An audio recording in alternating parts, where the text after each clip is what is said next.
So for number 43, you did the first step great.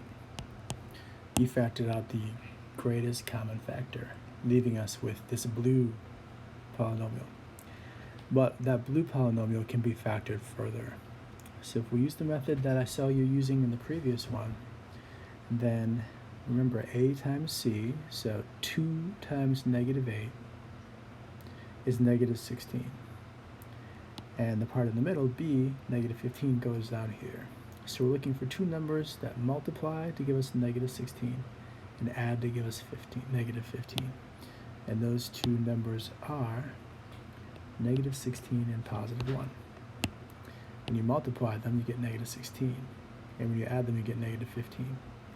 So how that's going to help us to get from here to the final answer is we're going to rewrite this middle term, 15x, as negative 16x and 1x. There we go.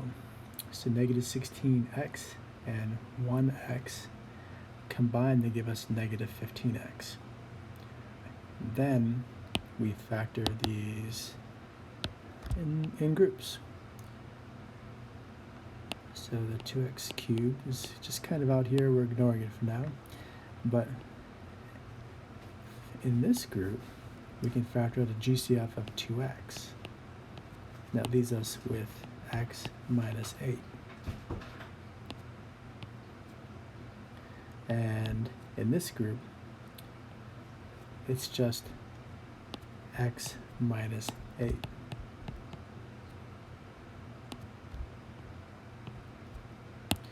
So we have exactly what we had before, except we factored out from these two terms the GCF, and we factored out the GCF from these two terms where there isn't one, so just one. And now notice the green terms are in common.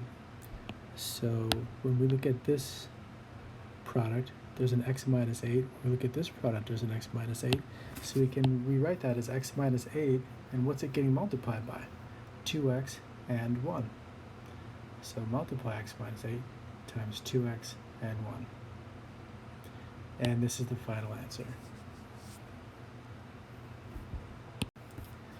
It's a tricky problem. I hope this is ringing a bell because your class probably spent 3 full days practicing patterns and puzzles like this. So I hope it's coming back to you somewhat.